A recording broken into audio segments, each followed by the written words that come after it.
Bom dia, boa tarde, boa noite, meus queridos alunos do terceiro ano. Então vamos para mais um vídeo. Nesse daqui a gente vai estar fazendo algumas questões e aplicando o conhecimento que a gente teve do que nós acabamos de ver no vídeo anterior, que é justamente sobre a composição de movimentos. Então a gente viu como era a situação em que o barco se comporta quando ele anda em alguns tipos de águas, né? Quando ele anda com uma certa inclinação, quando ele anda reto, quando ele anda a favor ou contra a correnteza. E nesse caso agora a gente vai aplicar esse conhecimento nos exercícios aqui que a gente tem. Então o primeiro exercício que a gente tem, ele diz o seguinte: um barco movimenta-se com velocidade igual a 10 metros por segundo em relação à água. Então o barco está lá num rio com uma certa correnteza e ele anda a 10 metros por segundo devido à força do motor dele. Beleza. A correnteza se movimenta em relação às margens com velocidade de 2 metros por segundo. Então a força que a água faz na correnteza, né, nesse rio, é de 2 metros por segundo. A respeito desses movimentos, assinale o que for correto. Então a primeira alternativa que ele dá para a gente aqui é o seguinte: se o barco tem seu leme dirigido rio abaixo, sua velocidade em relação às margens é de 12 metros por segundo. Quando ele fala rio abaixo, significa... Esse termo, né, rio abaixo, significa que o barco está andando a favor do rio. Então ele está descendo o rio, ele está indo a favor do rio. Então para onde a correnteza aponta, esse barco também está andando justamente a favor dessa correnteza. Então bora analisar essa questão aí. Essa primeira alternativa, ele diz o seguinte, que a gente tem lá, como a gente pode... Ele diz pra gente que tem um barco, né, que ele está no rio, que esse rio ele tem uma certa correnteza, uma força, né, velocidade da água em relação a quem está parado aqui na margem e que ela tem uma certa direção e sentido. Bora adotar para cá. E essa velocidade da água em relação às margens, a velocidade da correnteza, ela é de 2 metros por segundo. E que tem um barco nesse rio que ele tem uma certa velocidade e nesse primeiro caso, né, quando ele está...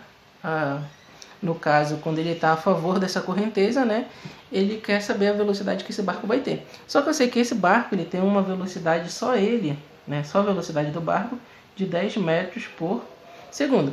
Então a gente tem um barco andando a 10 metros por segundo, mais a água empurrando o barco com mais 2 metros por segundo.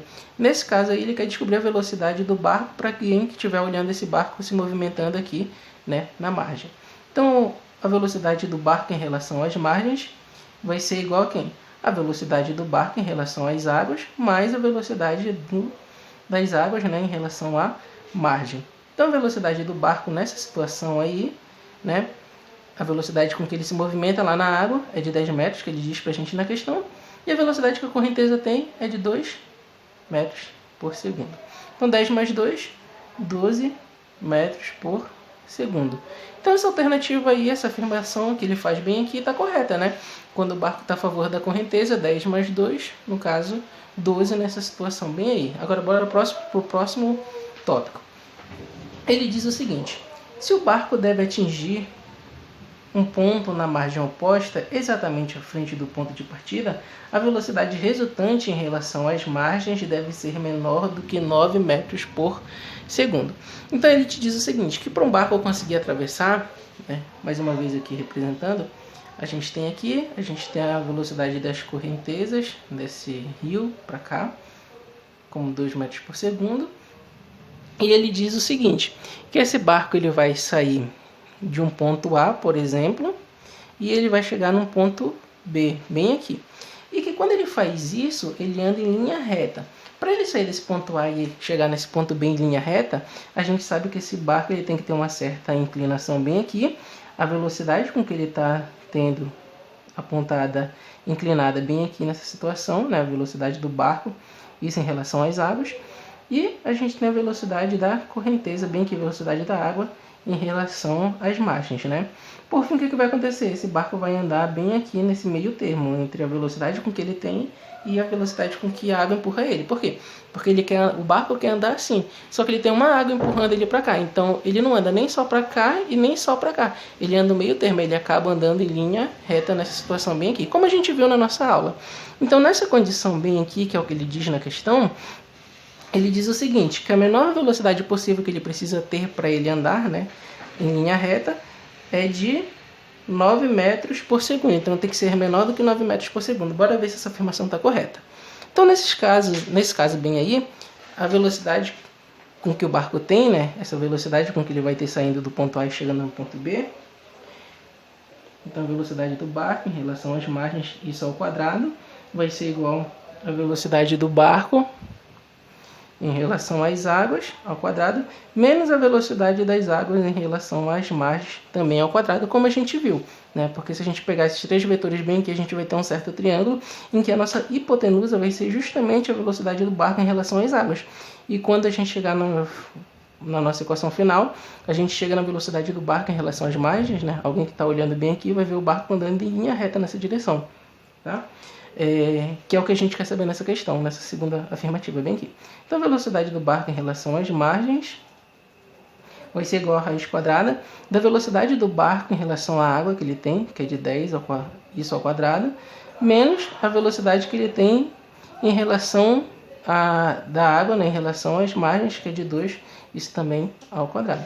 Então a velocidade do barco em relação às margens é igual a raiz quadrada de 10 vezes 10, é 100, menos 2 vezes 2, 4. Então a velocidade do barco em relação às margens vai ser igual a raiz quadrada de 96. Por fim, a raiz quadrada de 96, né, ela é igual a 9,75 metros por segundo.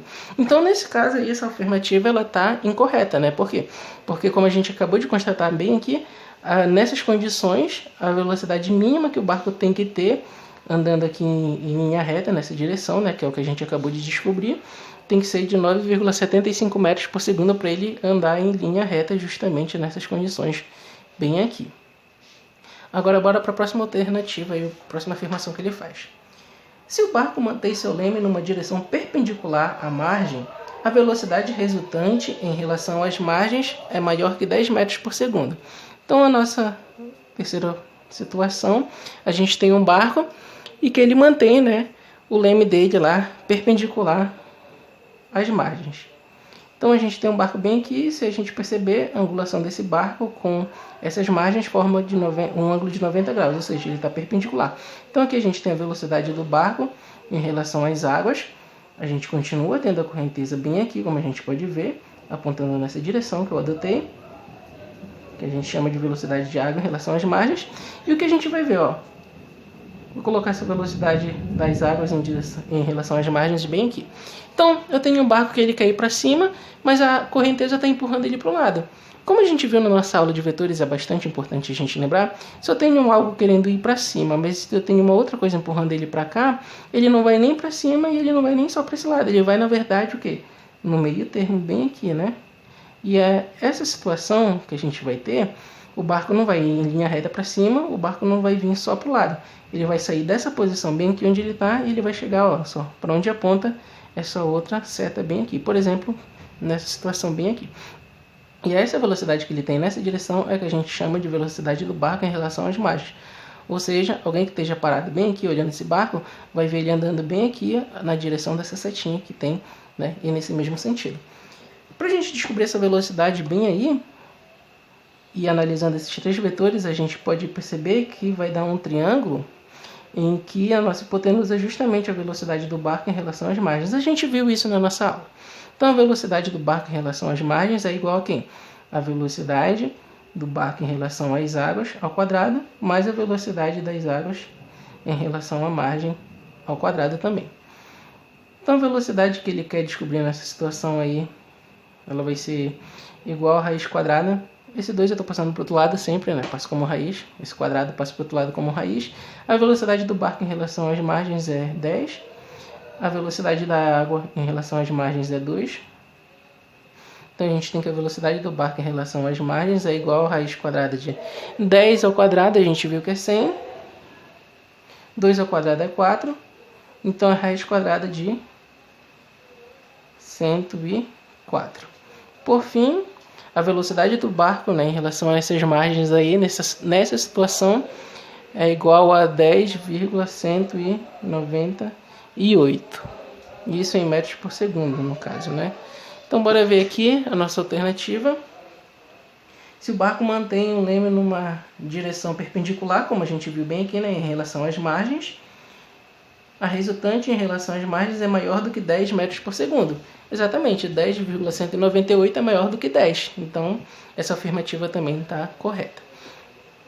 Bom, então continuando aqui, a gente tem a próxima afirmação que diz o seguinte: se o barco tem seu leme dirigido rio acima, sua velocidade em relação às margens é de 8 metros por segundo. Galera, toda vez que a gente tem uma situação como essa que diz o seguinte, que o rio acima, significa que esse barco ele está andando contra a correnteza. Em vez dele descer junto com o rio, descer a favor do rio, ele está subindo o rio, ele está indo contra as águas do rio. Ele está nadando contra a correnteza, tá bom? Então, bora lá. Nesse caso, bem aí, como a gente tem aqui, né, o rio, mais uma vez, a gente adotou as correntezas como andando nesse certo sentido bem aqui, como a gente pode ver, né, para cá com uma velocidade de 2 metros por segundo. Mas aí o que acontece? O barco está nadando contra essa correnteza, né? Então ele está nessa direção bem aqui e a velocidade dele está para cá. E essa velocidade de 10 metros por segundo, que é a força que o motor faz, né, fazendo ele andar com essa velocidade bem aí. Então eu tenho uma velocidade de 2 para cá e eu tenho uma velocidade de 10 para cá. Nessa situação bem aí é bastante tranquilo. A velocidade do barco em relação às margens, basta eu fazer a subtração dessas duas velocidades, né? A velocidade do barco em relação às águas menos a velocidade das águas em relação às margens. Então a velocidade do barco nessa condição bem aí, a velocidade do barco em relação à água é 10, a velocidade das águas em relação às margens é 2, então 10 menos 2 é 8, né, metros por segundo. Então essa afirmativa aqui também está correta. Quando o barco nada contra a correnteza, anda contra a correnteza, né, a gente tem aí que ele se movimenta só a 8 metros por segundo. Então bora lá para a nossa última afirmação dessa questão, que diz o seguinte: se em um certo trecho a correnteza aumentar sua velocidade para um valor maior que 10 metros por segundo, o barco com seu leme dirigido para cima não conseguirá subir o rio. Bom, uma velocidade maior do que 10 metros por segundo. Então a gente tem aqui mais uma vez o rio com as correntezas com a velocidade para cá, como a gente adotou. Aí ele diz que é superior a 10. Então, bora dizer que é 10,1 a velocidade da água agora nessa situação. E o barco continua aqui com a força dele, né, com a velocidade dele de 10 metros por segundo também. Então, eu tenho 10,1 para cá e eu tenho 10 para cá. Aí ele me afirma que o barco ele não vai conseguir andar para cá. Ele vai ou ficar parado ou ele vai ficar andando para trás, né? Porque ele não vai ter uma velocidade suficiente para vencer a correnteza. E está correto. Então, pegando a velocidade que o barco vai ter nessa condição bem aí, em relação às margens, né? Uma pessoa que está olhando de fora vai ver que a velocidade que o barco tem em relação às águas menos a velocidade que a água faz, né, nele, bem aí. Então, a velocidade do barco em relação às margens nessa situação aqui vai ser quanto? A velocidade do barco de 10 em relação às águas, e a força da correnteza, a velocidade da correnteza é de 10,1. Então a velocidade que o barco vai ter nessa condição bem aí vai ser, olha só, de 10, aqui é menos, de 10 menos 10,1 vai ser menos 0,1. O que esse sinal de menos indica? Indica que o barco ele não vai conseguir subir, ele não vai vencer a velocidade da correnteza, então ele vai começar a descer. Então essa alternativa ela está correta. Qualquer força maior do que 10, o barco ele não consegue mais vencer essa correnteza. Ele começa a andar a favor dela, né? Ele não consegue ganhar a correnteza, a força da correnteza, no caso, a velocidade da correnteza. Nessa situação bem aí. E até mesmo se a correnteza tivesse só o valor de 10, o barco ficaria parado, porque ele está indo a 10 para cá e a correnteza está dando 10 para cá, ele fica 10 menos 10, ele fica paradinho lá, né? Então é isso aí, nesse caso, essas questões. Essa é só a primeira questão, né? A gente vai resolver a segunda questão agora, que tem a mesma ideia que a gente acabou de fazer aqui nessa primeira questão, só que com outras situações. Bora lá. Bom, a nossa segunda questão diz o seguinte: um rio de 500 metros de largura e com margens retilíneas e paralelas é atravessado por um barco que trafega perpendicularmente às suas margens, com uma velocidade constante de 36 km por hora. Considere que as águas do rio percorrem seu leito paralelamente às suas margens com velocidade constante de 18 km por hora. Despreze as dimensões do barco e assinale o que for correto. A primeira alternativa que ele te diz aí é o seguinte, que o intervalo de tempo que o barco leva para atravessar o rio é de 50 segundos. Então, nesse caso bem aí, nós temos um rio em que nós temos um barco que ele atravessa esse rio perpendicularmente, né, às margens. Então, se eu tenho as margens deitadas, nesse caso bem aqui, esse barco, na verdade, desculpa, ele vai andar nessa direção bem aqui. Mas para ele andar nessa direção bem aqui, significa que ele tem que ter uma certa inclinação para cá, com uma certa velocidade para cá. Essa velocidade ele vai ter feita pela força do motor dele, e a gente tem uma certa correnteza empurrando ele também nessa outra direção. Então aqui a gente tem a velocidade das águas em relação à margem, que é a velocidade da correnteza, a velocidade do barco em relação à água, a força que o motor faz, e essas duas velocidades aqui a gente tem uma velocidade resultante, que é a velocidade do barco em relação às margens. Ou seja, uma pessoa que estiver olhando esse cara bem aqui vai ver o barco andando, né, nessa certa direção aí. Então, na primeira alternativa, como nós vimos, ele diz o seguinte, que o intervalo do tempo que o barco leva para atravessar o rio é de 50 segundos. Então, olha só, pela nossa fórmula da velocidade, eu sei que a velocidade é a variação do espaço pela variação de tempo. Nesse caso bem aí, eu sei que ele me diz que a velocidade com que o barco anda bem aqui, né, com essa velocidade do barco em relação às margens, ele é de 36 km, tá? Só que aqui nessa questão a gente está trabalhando com segundos, então é melhor a gente transformar esse quilômetros por hora para metros por segundo. Então aqui é 36 km por hora, dividido para 3,6 é igual a 10 metros por segundo. Então a velocidade do barco em relação às margens, nesse caso, é de 10. Né? A variação de espaço que a gente tem, que é o quanto que esse barco percorreu, a gente já sabe na questão também que ele diz que é 500 metros. Né? Até na própria questão ele diz que é 500 metros, então essa distância bem aqui é 500 metros. E ele quer saber o tempo que ele leva para percorrer tudo isso daí. Então olha só, a variação do tempo, está dividindo aqui, eu passo multiplicando, esse 10 está multiplicando, vem dividindo, então fica 500 dividido para 10. Então o tempo que ele levou para sair daqui desse ponto e chegar até esse outro ponto, nessa situação bem aí, foi de 50 segundos. Tá? Então essa primeira alternativa aí, essa primeira afirmação, ela está correta. Bora para a nossa segunda afirmação que ele diz na questão. Nessa segunda afirmação, ele diz que durante a travessia, a distância que o barco percorre ao longo da margem é de 300 metros.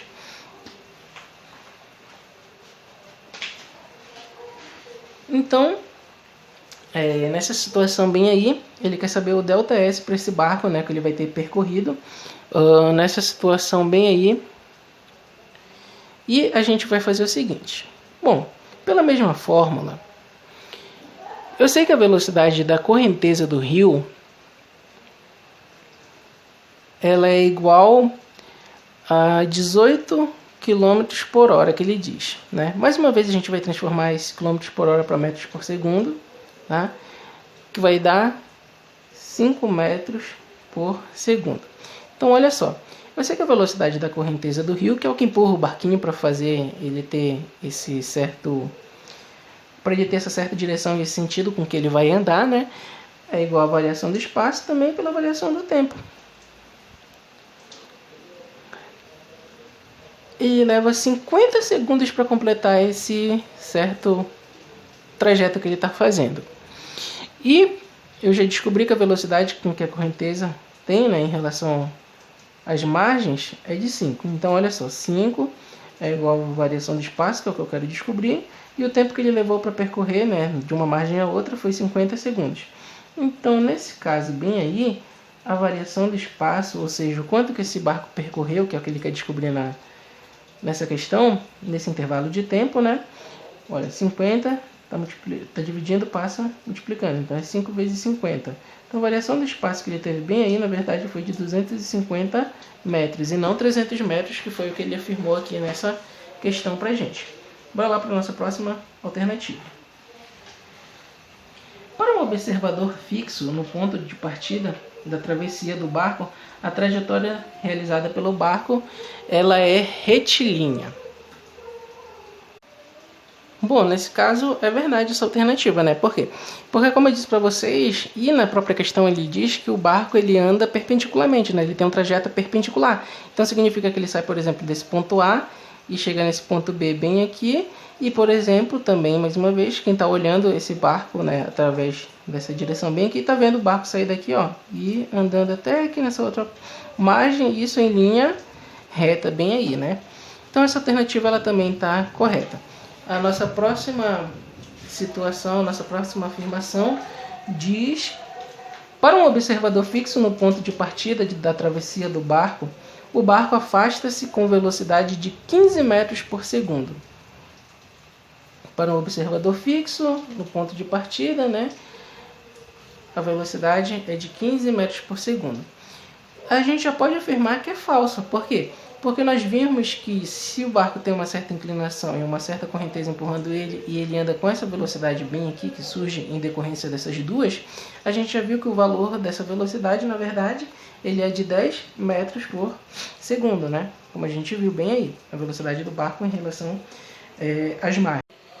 Nossa última alternativa diz o seguinte: a força resultante que atua no barco está na mesma direção da trajetória desse barco. Não necessariamente, né? Esse barco aqui ele vai ter uma certa trajetória, mas a análise vetorial das forças que vão atuar, essa força resultante que vai atuar nesse barco bem aí, vai ter uma direção diferente, um sentido diferente também. Só que a gente precisa fazer uma análise mais profunda, que não é o caso da nossa aula de hoje, porque a gente estava analisando as forças. A gente estava analisando, na verdade, a composição dos movimentos. Então, eu vou deixar essa parte dessa análise, nesse caso bem aqui, para uma aula futura que a gente vai ver, que já tem planejada, claro, e a gente vai entender um pouquinho mais a respeito das forças resultantes, que é quando a gente entrar no assunto da dinâmica, que é muito importante a gente saber, claro, o caso da força resultante que atua em certos corpos, né, e tudo mais. Então, por hoje é só, estudem bastante, fiquem com Deus, façam os exercícios que eu deixei para vocês. Se tiveram dúvidas, né, tirem as dúvidas comigo, façam outras questões e até a próxima. Valeu!